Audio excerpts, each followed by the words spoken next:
Hello, OKB Healthy Pals. We are here live. I am with Barbara O'Neill, and we are live today talking about gut instinct and appetite, taming our appetite, because it's something that can kind of go wild on us if we're not careful. We are in Idaho. Barbara just finished an incredible event here in Idaho. It was a packed house every night, about 750, is that right? Well, something like that. Yeah, a lot of people. And we're headed to St. George, Utah tomorrow. So we'll be there next week. So if you'd like to join us in St. George, Utah, I will make sure to post the link on this live for you. So you can join us there and see Barbara live, because seeing Barbara live and teaching in person is a once in a lifetime. You must. It's amazing. It's incredible. Her information is so valuable. So Barbara, what's the date today? The date today is the 1st of March, 2025. So that means you're real. Yeah. She's real. I'm poking her. Barbara's real. I'm real. I'm really her assistant, and I'm really traveling with her. And OKB Healthy is my page. So it's not Barbara O'Neill's page, but you can find Barbara O'Neill's information on her one and only website, which is brand new. And it's called officialbarbarao'neill.com. officialbarbarao'neill.com. So you can go to officialbarbarao'neill.com and you can see all her links to her Facebook, her social media platforms, and her event schedule. So make sure to check that out and follow. So we are moving forward. So let's talk about gut instinct and taming the appetite. Barbara's going to share a lot of wonderful tips for us so we can avoid hunger, like eating. To me, I call it self-sabotage, where I just eat out of hunger and I wasn't thinking with foresight about my meals. So take it away, Barbara. Well, I guess as children, we all grew up with, you have breakfast every day, you have lunch, and you have, I think here in America you call it supper. In Australia we call it tea. And I can remember when I was a little girl, if I said, Mum, I'm hungry, she'd say, wait for dinner, or wait for lunch. And yet today it seems that we eat all day long. And I know when I first became a mother, I didn't want to be in the kitchen all day long. In fact, at first, whenever my little Em, she would get she'd be crying a little bit, so I'd give her an apple. And then a little bit later, I'd give her a little bowl of, like, raisins. Mm. But then when it came time for lunch, she wouldn't eat very much. And then I started reading about the stomach. I started reading about how it needs breaks. It needs to have food put into it, then it needs to be left alone to do its work. And it takes probably about 2.5 to 3 hours. At least, most meals take about nearly 4 hours to digest. Now, obviously, if you had a feed of watermelon, that'd be 2 hours. But if you have a balanced meal with the 3 essentials, which is high fiber, generous proteins, great fats, then you're looking at 3.5, maybe even 4 hours to digest. And then the stomach loves a 1 hour break. But I've seen this pattern happen with so many people. Go to bed too late, on technology too late, wake up too late, rush out the door with the view, I want to lose weight, I won't have breakfast. Then they're starting to get a bit hungry, they might have a cup of coffee. Lunchtime, skip a light breakfast, I'm on a diet. And then by the end of the day, the strongest urge in the human body takes over them. It's called hunger. And all sense goes out the window. Self-sabotage. See, the front part of our brain is where our reason, intellect and judgment is. And that's almost bypassed when we're running out of fuel. Mm-hmm. And the hunger urge is strong, so all reason, intellect and judgment are gone, and it's just quick, whatever's there. And of course the quick foods are pizza, pasta, fast foods. Yes. And then the person's so hungry, they eat too much. Yeah. And they don't sleep very well because they've got so much food in their stomach. And they wake up in the morning, going on a diet today, not going to have breakfast. And then that vicious cycle begins. So one of the one of the most effective and efficient ways to lose weight is to prevent hunger. And a friend of mine said to me recently, well, how do you do that? I said, you eat breakfast like a king. You eat lunch like a queen. And then you don't need to eat very much at night. And when you don't eat much at night, and if you don't eat anything at night, I can assure you when you wake up in the morning, you're ready. You're ready for a good meal. Mm. What would you say for someone who has nighttime cravings? They get up in the middle of the night and they want to eat. Yeah, I guess why are you getting up in the middle of the night? I go to bed and sleep all night. Mm-hmm. So often the nighttime cravings happen because maybe they're on technology, maybe they're watching something. But if you do wake up and you feel hunger, one of the best things you can do is have a crystal of Celtic salt or Baja salt and have a glass of water or half a glass of water. Often that is enough. Yes. So it's important to eat fat, fiber, protein. Yeah. And so can you give us some examples of some really filling fat, fiber, protein to keep us full for 4 to 6 hours? Okay, well, I'll tell you what I had for breakfast this morning. For breakfast, I had some beautiful orange from California that a lady gave me. I had some blueberries and some strawberries, and I put chia seed all over that. And I had some almonds and Brazils. Mm-hmm. And I also had a slice of Simple Needs toast, the pumpernickel. I really like that one. I had olive oil on that and cayenne pepper and avocado. And usually I'll have either red lentils or brown lentils or black-eyed peas or, did I say scrambled tofu? Scrambled tofu is another one. And the reason why I love that breakfast is because I do not get hungry for easy 5 hours. If I have a bit of a hunger pang after 4 hours, I just have water. Mm-hmm. And that takes the hunger pang away. You see, the body doesn't often know the difference between hunger and thirst. So if you're hungry between meals, have some water. Mm-hmm. What do you recommend if someone's craving snacks, like snacking, to assess how much fat, fiber, and protein they're having, if they need more of something? Because they shouldn't be hungry after they've eaten an hour later, right? A lot of people say, an hour later, I'm hungry. Well, I'm not calling you a liar. Of course I'm not. But I don't think it's really hunger. Because how can you possibly be hungry when there's food in your stomach? Obviously, if you had watermelon, you'd be hungry an hour later. Yeah. Often it is thirst. And in his book, One of the Body's Many Cries for Water, Dr. Batman Geldit, we'll call him Dr. B, his other two titles are He's Not Sick, He's Thirsty, and the other is Don't Treat Thirst with Medication. And he shows that often that hunger pang mid-morning is thirst because the body often doesn't know the difference. Let's talk about foresight for a little bit, because I love how you say we need to be planning ahead. We need to be thinking about what we're having today. That's right. What are some tips for foresight for us to help us prepare for our day tomorrow so it's a better tomorrow? Well, what I do is I start thinking about lunch when I'm eating breakfast. And of course, that's the last time you feel like thinking about lunch. Most people don't think about lunch till they get hungry at lunchtime, and that's the worst time to start thinking because you're so hungry you haven't got time to cook the potatoes, chop the salad, cook the lentils. Right. And so this is what I always do. I think of where I am, and I know Jack and I, we usually do that when we're traveling. Right, we're going to eat here. Where will we be in about 5-6 hours? And then we plan that. Maybe we'll take an avocado with us. Maybe we'll take some crackers. A great fruit that travels well is grapefruit, oranges, and some nuts. That's not a totally balanced meal, but we don't eat like that every meal. No. That's maybe just when we're traveling.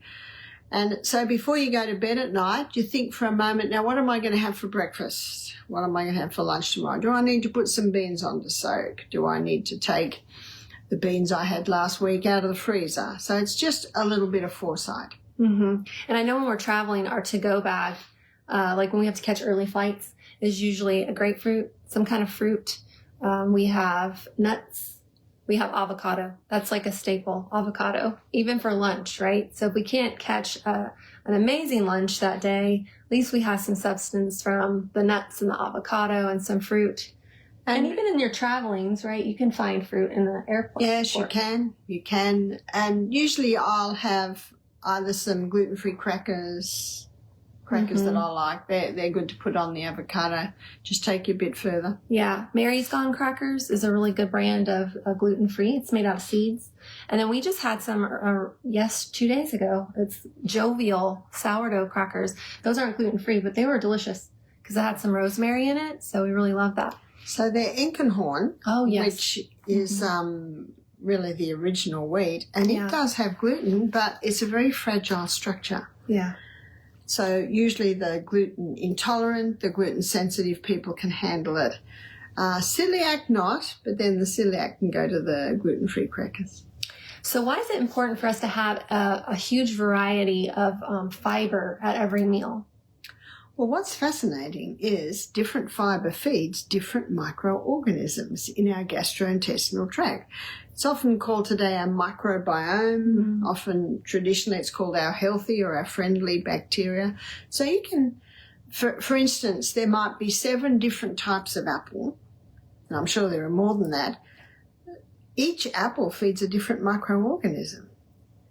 And so having a variety of fibre in your breakfast, it doesn't mean you have to eat 7 different apples at the meal. It's just an illustration to show different fruits and different vegetables, even different types of one type of fruit like grapes or bananas or apples or peaches. You get different types. They all feed a different microorganism. And our gut flora is essential for the proper functioning of our colon, for the finalisation of our digestion, but also in the establishment of our immune system. What are some good proteins for someone who wants to go more plant-based, but they still want to maintain their muscle and they still want to feel full because DNA needs protein, right? Those amino acids to build. What are some recommendations for a good protein? Plant-based? Well, a good plant-based protein are your legumes, and there are so many different legumes. So many. There's a huge variety. Tofu, as long as it's organic. Some say, well, what about the estrogens in soy? Well, the naturally occurring estrogens are very gentle, and they work with your body to restore balance. The only estrogens in soy that are dangerous are the estrogens that have come into the soy because they've been grown with Roundup, herbicides, insecticides. Another really good protein is your nuts. And again, there's a big variety of nuts. Seeds, big variety of seeds. For instance, pumpkin seeds, 40.8 grams of protein to a cup of pumpkin seeds. Now, we're not going to eat a whole cup, but you eat a quarter of a cup and you get 10 grams of protein, so that's pretty good. Yeah. It's really good for men's prostate too, right? Pumpkin seeds for the male prostate. Because of the zinc. Zinc. So someone asked, should we soak our chia seeds? It is better to soak them because it softens them and your gut accepts them a little bit more. Often I'll sprinkle the chia seed on my cut up orange or grapefruit, and by the time I sit down to eat it, they've fluffed up a bit.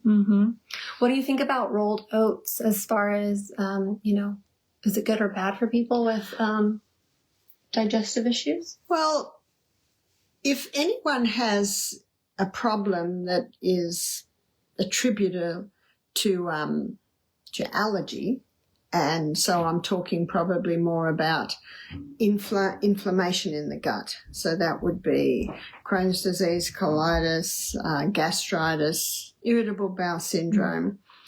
The oats aren't the best, and the reason for that is the oats are high in lectins. And if you've got good gut flora, it can disarm the lectins. And if the oats are prepared properly, like the Scottish traditionally did, which is soaking the oats all day and then putting them on the corner of the wood stove overnight, that disarms the lectins. But not a lot of people prepare their oats like that. Yes. I found oats for me give me a lot of inflammation. So I've had buckwheat. I think you told me about buckwheat before, which buckwheat's really good. for those of you that are new to buckwheat, there's no wheat in it, right? It's gluten-free. No, there's no wheat. Right. And what we do at our retreat, we soak it for about an hour and a half, rinse it, and then spread it on the trays in the dehydrator and dehydrate it. And it makes them really nice and crunchy. We make a granola out of that. So let's talk about water. We should be drinking how much water a day? Should we drink with our meals? We should be drinking at least 8 glasses a day. If you're an athlete or you're a gardener and you're physical exertion and you're perspiring more, then more water is needed. Water is best taken in little by little. Taking in large amounts of water at once, the body can't really access it. Well, it can, but not efficiently. So we're better to put it in little by little by little, maybe half a cup at a time. And it's best to drink the water between meals. The most dehydrated time of the whole day is when you wake up in the morning. So I suggest going to bed with a glass of water next to your bed. So the first thing you do when you wake up is have a few mouthfuls of water, and try and have at least 2 glasses before you sit to eat your breakfast. And a glass of water half an hour before a meal thickens the mucosa lining that lines the stomach. So we should be having about 8 glasses a day, ideally between meals. Ideally, you stop drinking half an hour before the meal and resume drinking about an hour and a half to 2 hours after the meal. If someone's thirsty after the meal, by all means have a mouthful. A mouthful's not going to dilute your gastric juices too much. But usually if a person's thirsty just after the meal, it can indicate that they didn't sit to the meal fully hydrated. What are some ways that we can rebuild and strengthen our hydrochloric acid? Are there things that we can do to make it stronger? There certainly are. I have never met anyone with too much acid in their stomach. It's actually a bit of a myth. And if I say to someone, what makes you think you've got too much acid? They say, well, it keeps coming up.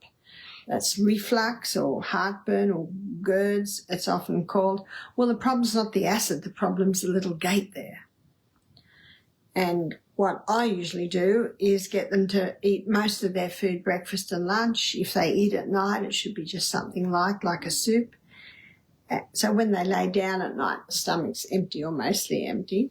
And we give them magnesium. Magnesium is a muscle relaxant, and that little valve at the top of the stomach is a muscle. So when you take magnesium, it relaxes it, which closes it. See, when the esophagus starts cramping like this because you've swallowed and food's coming down, that causes the cardiac sphincter to contract, which opens it.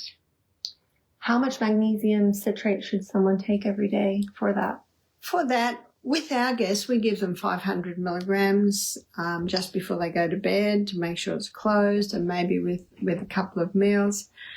One lady said, but that would give diarrhea. Well, we don't find so. I guess with some people it might, and if it does give you diarrhea, you just back off. Very important to listen to what your body's telling you. I remember being so surprised when I heard you for the first time mention don't drink with your meals, because I was under the impression that I should drink a lot of water before I ate. That way I didn't overeat because I was filling my stomach with water. But I found that I became really bloated and I had heartburn, and it just didn't seem to be working. So when I heard Barbara has a fantastic lecture on YouTube, Journey Through the Gut.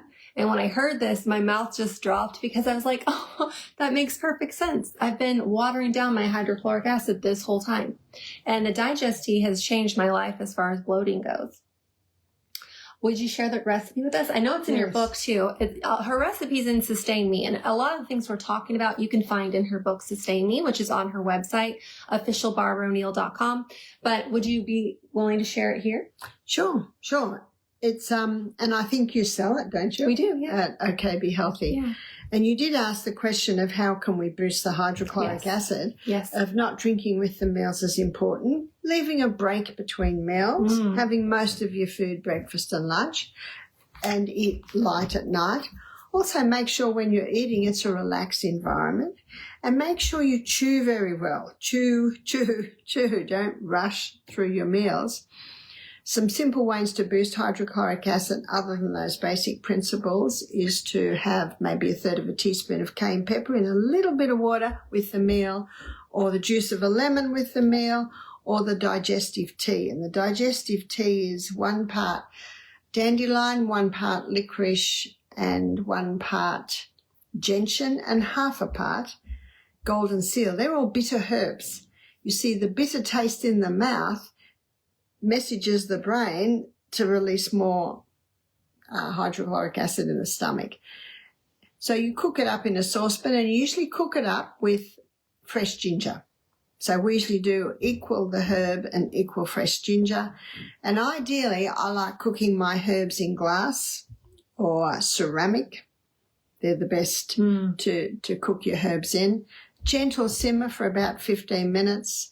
And ideally, you do a few cupfuls, and then you can keep it in the fridge, and you just warm up maybe 1/3 cup before each meal. Someone asked, does the no drinking with meals apply to children too?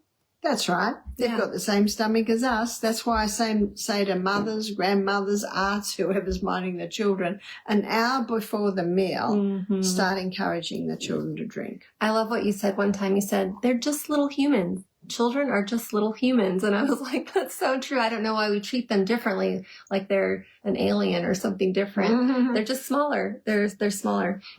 Someone asked, a licorice root and blood pressure. Have you heard of it having interactions? Can someone take licorice if they have high blood pressure? Well, if someone has high blood pressure and they take a lot of licorice, that can certainly pep it up a bit. But the amount in the digestive tea is so minimal. It is so small. We don't find that it interferes with blood pressure at all. Okay. Let's talk about constipation a little bit. And would you be willing to share your chia gel recipe? Because your chia gel is great for keeping regular. Also, one thing I hear a lot of people say is that chia seeds can cause diverticulitis or problems in the colon. What do you think about that? They can't cause it.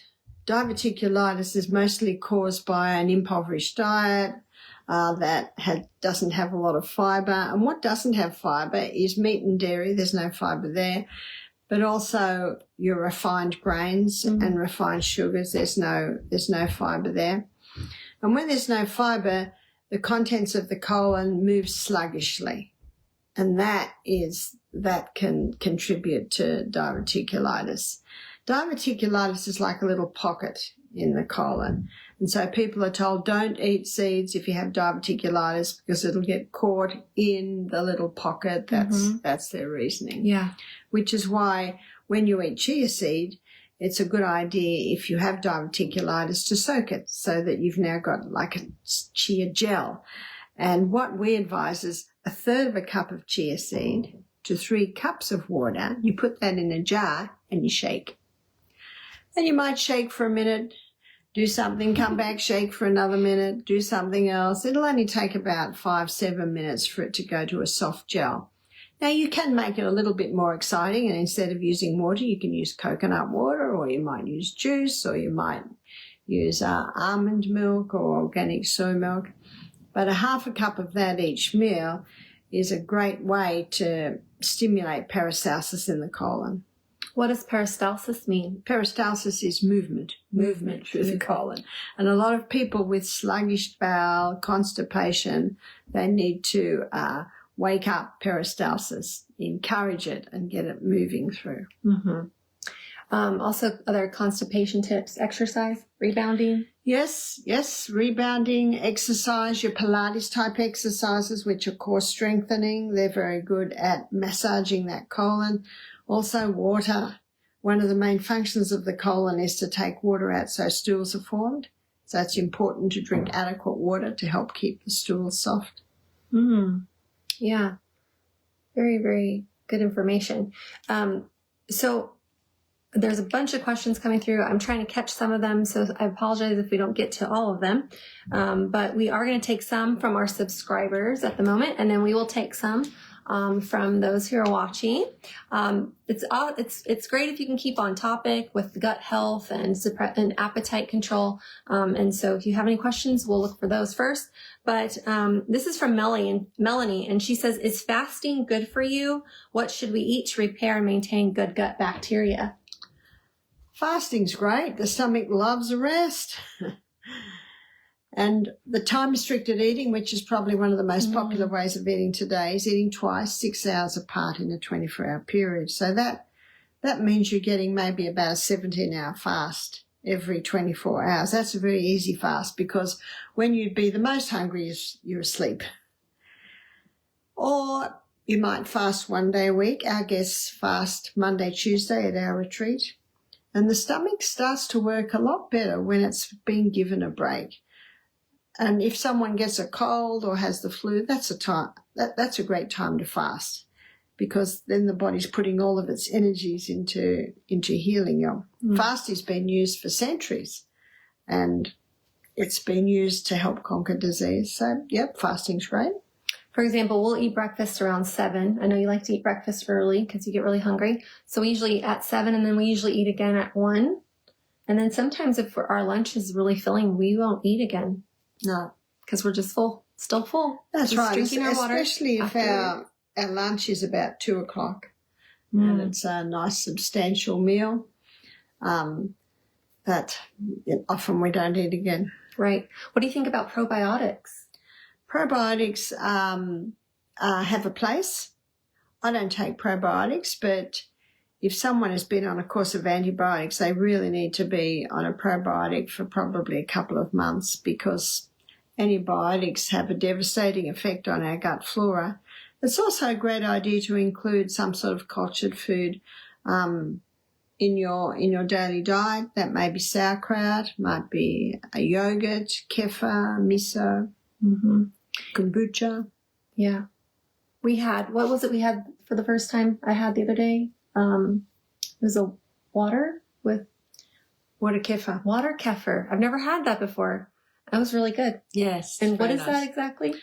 Kefir are like little sponges, and you put them in milk and it can make it go like curd, or you can put it in water. And if you put it in water, you would put it with something like palm sugar. It needs something to feed on, and it becomes fizzy, which is nice. It was really good. I didn't have any reaction to it, so I thought that was really delicious. What should people eat to repair and maintain good gut bacteria? Well, you did talk about that a little bit. Sauerkraut. Yeah. Kimchi. Yeah, your cultured foods. Yeah, cultured foods. But also what feeds the good bacteria is prebiotic. And prebiotic is what we talked about earlier, is all your fiber, all your plant fiber. Right. So you don't think we necessarily need a pre, pro, and postbiotic in one. If we're just taking a probiotic and we eat the prebiotic naturally, it should naturally feed the probiotic. Is that right? It will. Yeah. Okay. This question is coming from Clara. She says, "How can I naturally unclog carotid artery? 50 to 60% blocked." Okay, well, I was talking to a Dr. Agatha Thrash. She's passed now, but she started Uchee Pines, the health retreat in Georgia. And she used to give the story about a lady who was 80% blocked arteries, and she came to the retreat. She was an alcoholic. She gave up the alcohol. She cleaned up her diet, implemented the Sustain Me principles. She actually stayed there because she loved it there, and she helped a little bit around the place. But unfortunately, after a year, she had a stroke, basically an embolism in her brain burst, and she died. But Agatha, as a medical doctor, did a post-mortem on her, and her arteries were clear. So that's 10 months after she'd had an angiogram that showed 80% occlusion or blockage. So that's a great proof, and you don't often get proof like that, that a diet that's high in fiber, lots of water, exercising every day, all the Sustain Me principles can clear the arteries out. Wow. And that can be found in your book, Sustain Me. That's right. By Barbara O'Neill. Okay, Lydia asks, what do you eat to reduce high iron? Or what can you do to reduce high iron? High iron in the blood is called hematomicrosis. They give some very interesting names nowadays.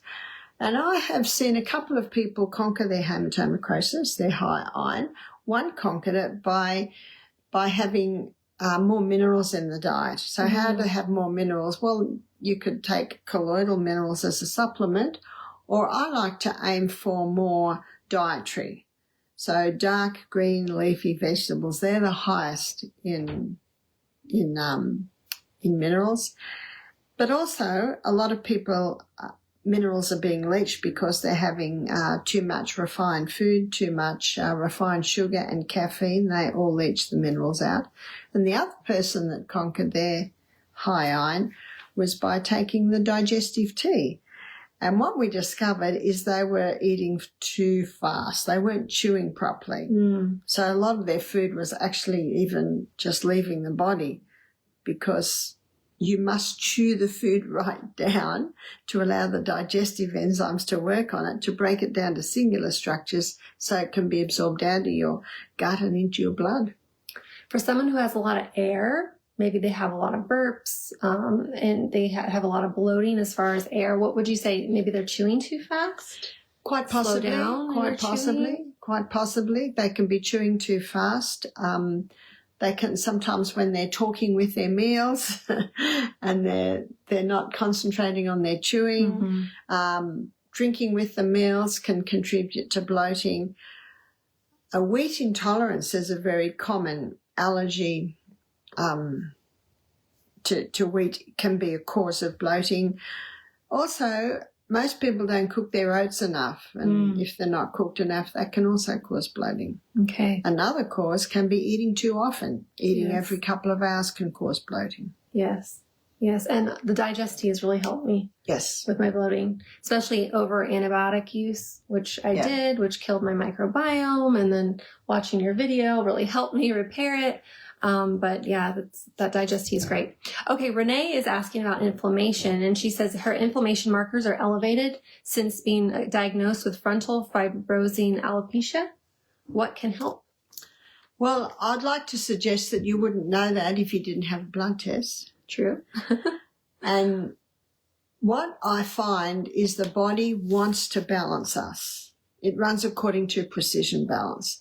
So it's just assessing the lifestyle, getting the stimulants out, making sure you're drinking adequate water, making sure you're on a plant-based diet, ideally as much organic as possible, because you're getting more nutrients, eating in a peaceful environment. If you're eating in a stressful environment, you don't digest properly.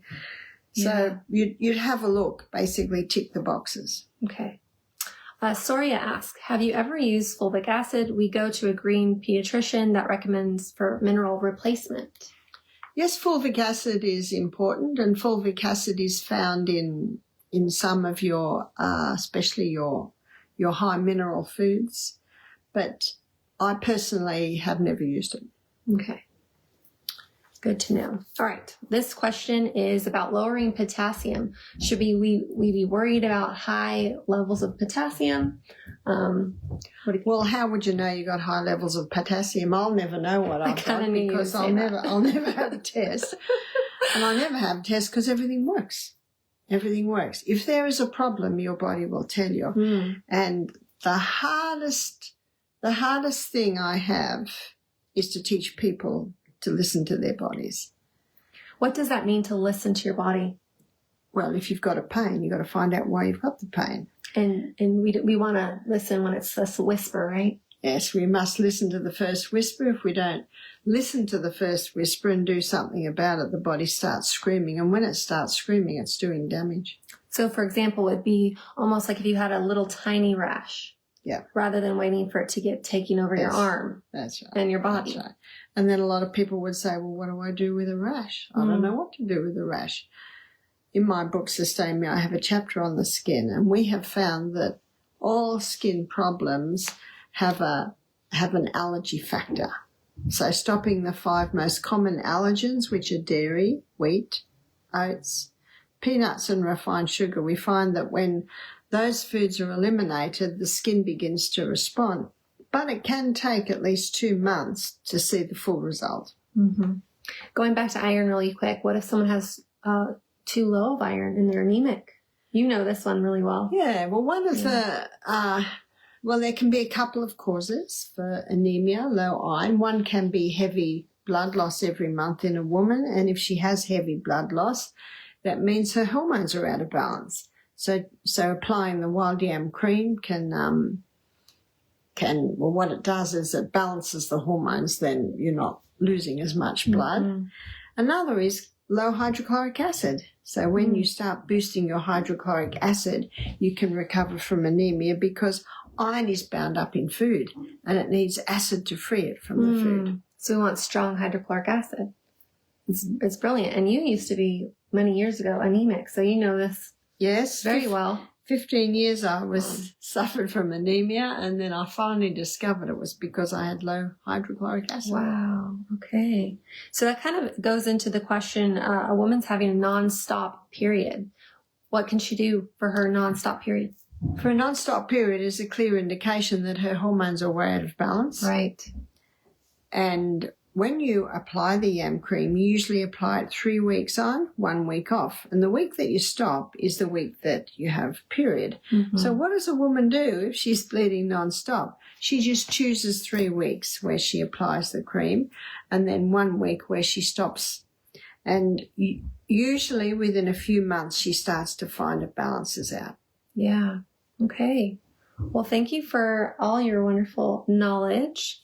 Like I said, we are in Idaho and we are headed to St. George, Utah next week. So if you're in Utah or near Utah or nowhere near Utah, but you want to come, I'll post the link soon after we go off live here so you can join us in Utah and see Barbara O'Neill live. Her live lectures will be in Utah. Her official website is officialbarbarao'neill.com. Yes, you can find Barbara's website there and all her social media platforms. I think that's all I got for today. So thanks for joining us for Gut Instinct and Taming Your Appetite. Of course, you can always comment with questions. And if I have some time, I'll look through them and get back with you. And we'll see you another time. Yeah? Bye. Thanks, Barbara. Bye, everyone.